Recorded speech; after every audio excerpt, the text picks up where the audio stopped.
काशी का दशाश्वमेध घाट। सोचिए, एक आदमी है बंशीधर, गंगा में डुबकी लगाकर जल्दी जल्दी गौदुलिया के तंग गलियों से गुजर रहा है। हाँ, और उसके एक हाथ में भीगी हुई धोती है, दूसरे में सुरती के डिबियां। और वो भागे जा रहा है, मतलब जैसे कोई ट्रेन छूट रही हो। आज हम 1907 में लिखी गई एक कहानी दुलाई वाली की परतों को खोलने जा रहे हैं। और ये कहानी एक बड़ा दिलचस्प सवाल उठाती है ना, कि क्या एक मजाक अपने समय का सबसे बड़ा सच बता सकता है? बिल्कुल। ये कहानी बंग महिला ने लिखी थी और पहली नजर में तो ये एक बड़ी सीधी साधी पारिवारिक कहानी लगती है। सही बात है, पति पत्नी की नोकझोंक, एक अचानक बनने वाला सफर। लेकिन जैसा आपने कहा, इस कहानी में हास्य और शरारत के पीछे उस दौर के समाज की पूरी तस्वीर छिपी हुई है। हाँ, ये कहानी पूछती है कि एक मजाक को असरदार बनाने के लिए समाज में किस तरह के डर और चिंताएं मौजूद होनी चाहिए। तो चलिए बंशीधर के इस जल्दबाजी में शुरू हुए सफर का हिस्सा बनते हैं और देखते हैं कि कैसे उसकी ये यात्रा एक मामूली किस्से से शुरू होकर उस दौर के भारत की राजनीति, समाज और रिश्तों के एक गहरे विश्लेषण में बदल जाती है। तो कहानी की शुरुआत होती है बंशीधर के अपने ससुराल पहुंचने से। हाँ। वो आते ही अपनी पत्नी जानकी को बताता है कि उन्हें आज ही, मतलब अभी के अभी, इलाहाबाद के लिए निकलना है। जाहिर है जानकी इस अचानक आई मुसीबत से छुट जाती है, उसे गुस्सा आ जाता है। और उसकी चिढ़ सिर्फ जल्दबाजी को लेकर नहीं है। हाँ, है ना? नहीं, बिल्कुल नहीं। जब बंशीधर बताता है कि उसका दोस्त नवल किशोर कलकत्ता से आ रहा है अपनी नई बहू के साथ, और वे सब मुगल सराय से एक साथ इलाहाबाद जाएंगे। हाँ, तब जानकी की असली परेशानी सामने आती है। उसे पति का दोस्त नवल किशोर बिल्कुल पसंद नहीं है। हाँ, और उसकी वजह भी बड़ी ठोस है।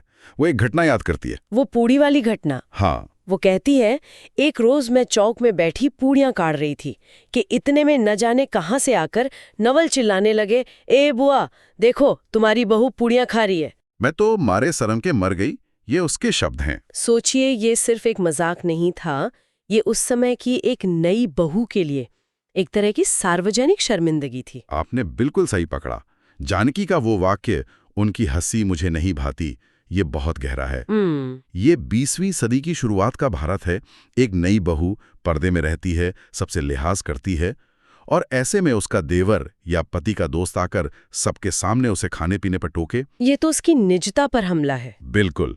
नवल किशोर का किरदार ही एक ऐसे व्यक्ति का है जिसे सीमाओं का अंदाजा नहीं है, और जानकी जैसी स्वाभिमानी स्त्री के लिए यह बर्दाश्त करना बहुत मुश्किल है। और कहानी में सिर्फ रिश्ते ही नहीं, उस दौर की आर्थिक सच्चाई भी झलकती है। हाँ, जब वे स्टेशन जाने की तैयारी करते हैं तब पता चलता है कि ससुराल की माली हालत अब पहले जैसी नहीं रही।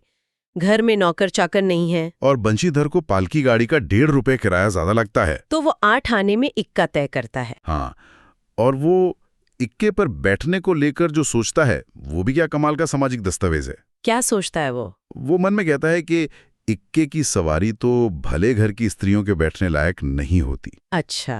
क्योंकि एक तो इतने ऊंचे पर चढ़ना पड़ता है, दूसरे पराये पुरुष के संग एक साथ बैठना पड़ता है। इस एक लाइन से ही पता चल जाता है कि उस जमाने में महिलाओं का अकेले बाहर निकलना या किसी पराये मर्द के साथ बैठना कितनी बड़ी बात मानी जाती थी। उनकी गतिशीलता कितनी सीमित थी। हाँ, है ना? तो एक तरफ तो घर में ये सब चल रहा है, पत्नी की नाराजगी, पैसों की तंगी, लेकिन जैसे ही बंशीधर घर से बाहर निकलता है, कहानी एक बिल्कुल अलग दुनिया में चली जाती है। हाँ, एक ऐसी दुनिया जहां उसकी धोती उसकी पत्नी की नाराजगी से ज्यादा जरूरी हो जाती है। हाँ, ये कहानी का एक बहुत ही शानदार मोड़ है। स्टेशन जाते हुए उसे अचानक ख्याल आता है कि वो गलती से मैनचेस्टर की बनी विलायती धोती पहनाया है। और उसकी चिंता की वजह उसका दोस्त नवल किशोर, जो पक्का स्वदेशी है। उसे डर है कि नवल उसे देखकर ताना मारेगा। मुझे ये बात थोड़ी अजीब लगती है। मतलब बंशीधर अपनी पत्नी की परेशानी से ज्यादा इस बात से चिंतित है कि उसका दोस्त उसकी धोती के बारे में क्या सोचेगा। देखिए, ये सिर्फ दोस्ती का मामला नहीं है। तो फिर ये उस दौर की राजनीति का मामला है, जो लोगों के घरों तक, उनके कपड़ों तक पहुंच चुकी थी। ये कहानी 1907 की है। अच्छा, 1905 के बंगाल विभाजन के ठीक बाद। बिल्कुल, जब स्वदेशी आंदोलन अपने चरम पर था। विदेशी सामान, खासकर इंग्लैंड के कारखानों में बने कपड़ों का बहिष्कार करना वो देशभक्ति का प्रतीक बन गया था। मतलब बंशीधर का डर व्यक्तिगत नहीं बल्कि सामाजिक और राजनीतिक था। उसे एक तरह से देशद्रोही समझे जाने का डर था। हाँ, एक तरह से हाँ। उसका मन में सोचना, नाहक बिलायती चीजें मोल लेकर क्यों रुपए की बर्बादी की जाए? देशी लेने से भी दाम लगेगा सही, पर रहेगा तो देशी में। ये बंशीधर की अपनी आवाज कम और उस समय की राष्ट्रीय चेतना की गूंज ज्यादा लगती है। बिल्कुल। बंग महिला ने बहुत खूबसूरती से दिखाया है कि कैसे बड़ी बड़ी राजनीतिक बहसें एक आम आदमी की रोजमर्रा की जिंदगी का हिस्सा बन जाती हैं। उसकी धोती सिर्फ एक कपड़ा नहीं बल्कि उसकी राष्ट्रीय पहचान का प्रतीक बन गई है। तो ये सब सोचते हुए बंशीधर मुगल सराय स्टेशन पहुंचता है। अपने स्वदेशी दोस्त से मिलने के लिए। वो बड़ी बेसब्री से ट्रेन का इंतजार करता है। ट्रेन आती है और वो पागलों की तरह एक एक डिब्बे में झांकता है, लेकिन नवल किशोर और उसकी पत्नी कहीं नहीं मिलते। वो सोचता है, मुझे अच्छा उल्लू बनाया। उसकी खीज और गुस्सा देखने लायक है। और यहीं से कहानी का मिजाज पूरी तरह बदल जाता है। कैसे?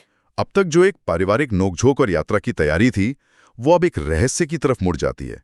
बंशीधर की निराशा असल में इस बात से है कि अब घर जाकर जानकी को क्या जवाब देगा। सही बात है, वो तो पहले ही नवल से चिढ़ी हुई थी, अब और ताने मारेगी। बिल्कुल। तो वो निराश होकर जानकी को जनानी गाड़ी में बैठाता है और खुद तीसरे दर्जे के डिब्बे में बैठ जाता है। गाड़ी चलती है, मिर्जापुर स्टेशन आता है। वहां कुछ खाने पीने के बाद जब वंशीधर वापस अपने डिब्बे में आता है तो उसकी नजर एक औरत पर पड़ती है। हाँ, पास के डिब्बे में बैठी एक औरत पर, जो कहानी का रुख ही बदल देती है। और उस औरत का जो वर्णन है वो रहस्य को और गहरा कर देता है। बिल्कुल। वह बेचारी सिर से पैर तक ओढ़े, सिर झुकाए, एक हाथ लंबा घूंघट काढ़े, कपड़े की गठरी से बनी बैठी थी। वो एकदम अकेली है, परेशान लग रही है और एक मोटी चादर यानी दुल्हाई में लिपटी हुई है। और यहीं से हमारी दुलाई वाली कहानी के केंद्र में आ जाती है। और इसके बाद तो रेल के डिब्बे में गलत फहमियों और अटकलों का समझिए बाजार गर्म हो जाता है। हाँ, उस अकेली औरत को देखकर डिब्बे में बैठी दूसरी देहाती औरतें कानापूसी करने लगती हैं। उनकी बोली बहुत मजेदार है। एक कहती है, अरे इनकर मने तो नहीं आई लैन हो, देखो रोवल करत हईन। मतलब, अरे इनका आदमी तो नहीं आया, वो देखो रो रही हैं। ये हिस्सा उस समय की रेल यात्रा का एक जीता जागता दस्तावेज है। बिल्कुल। ट्रेन वो जगह थी जहां अलग-अलग सामाजिक और आर्थिक वर्ग के लोग एक साथ आते थे। उनकी बातचीत, उनके अंदाज, उनकी चिंताएं, सब कुछ इस हिस्से में उभर कर आता है। और इसी भीड़ में बंशीधर एक पढ़े लिखे भले आदमी के तौर पर सामने आता है। हाँ, वो उस अकेली औरत की मदद करने का फैसला करता है। वो बाकी औरतों को दिलासा देता है कि घबराने की बात नहीं, वो भी इलाहाबाद जा रहा है और जरूरत पड़ी तो स्टेशन पर रुककर उसके आदमी का इंतजार करेगा या उसे उसकी मंजिल तक पहुंचा देगा। लेकिन उसकी ये नेकी उसी पर भारी पड़ जाती है। डिब्बे में बैठे कुछ मर्द उस पर शक करने लगते हैं। हाँ, कोई कहता है कि रात में औरत के गहने छीन कर भाग जाएगा। और एक आदमी तो बेशर्मी की हद पार करते हुए कहता है, का बाबूजी कुछ हमरो साझा। ये तो बहुत ही चौंकाने वाला है। एक आदमी मदद करने की कोशिश कर रहा है और लोग उस पर ही चोरी का इल्जाम लगा रहे हैं, नीयत खराब होने का इल्जाम। उस समय समाज में इतना ज्यादा अविश्वास था, खासकर एक अकेली महिला को लेकर। तो ये उस दौर के कड़वी सच्चाई को उजागर करता है। बिल्कुल। एक अकेली महिला की यात्रा को कितना असुरक्षित माना जाता था और किसी अजनबी पर भरोसा करना लगभग नामुमकिन था। जो मदद के लिए हाथ बढ़ाता, उसकी नीयत पर सबसे पहले शक किया जाता था। कहानीकार ने हास्य और रहस्य के बीच में इस गंभीर सामाजिक मुद्दे को भी बड़ी कुशलता से उठा दिया है। ये अब सिर्फ एक यात्रा नहीं, बल्कि उस समाज का आईना बन जाती है। तो इन तमाम अटकलों और शक के बीच ट्रेन आखिरकार इलाहाबाद पहुंचती है।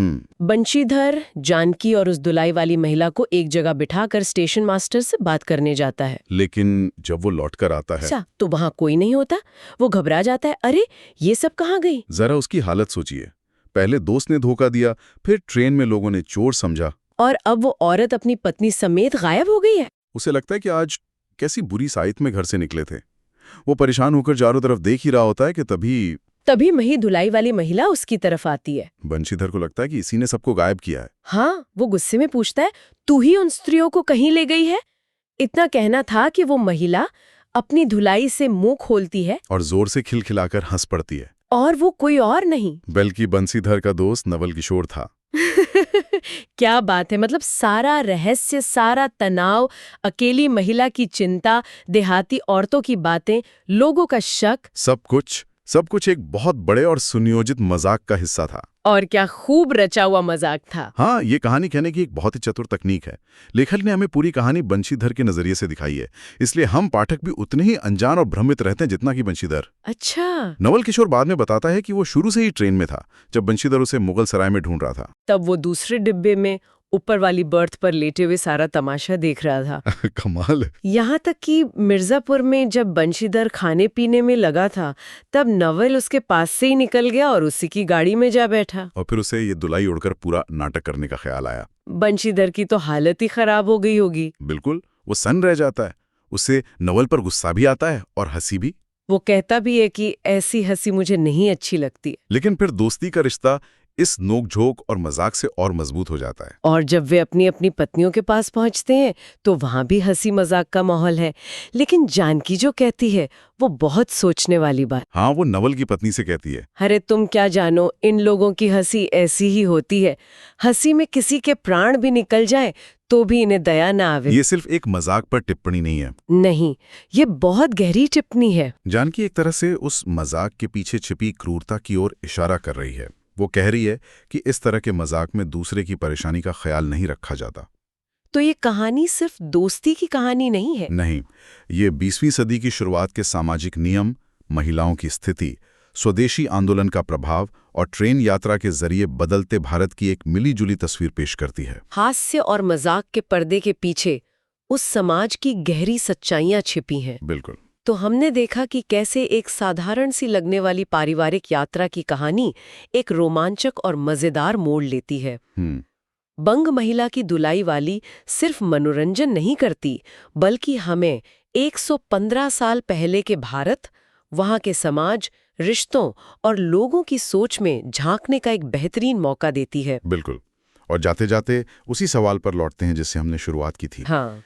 ये कहानी हास्य का इस्तेमाल सामाजिक चिंताओं और डरों को उजागर करने के लिए करती है। हाँ। नवल किशोर का मजाक इतना कामयाब, इतना विश्वसनीय इसलिए हो पाता है क्योंकि उस समय किसी महिला का ट्रेन में अकेले छूट जाना या किसी अजनबी के भरोसे रह जाना एक वास्तविक और डरावना खतरा था। सही बात है। तो ये सोचने वाली बात है कि किसी मजाक के सफल होने के लिए समाज की किन कमजोरियों या किन गहरे डरों का मौजूद होना जरूरी होता है। और आज के दौर में हमारे मजाक किन सामाजिक सच्चाइयों पर टिके हैं।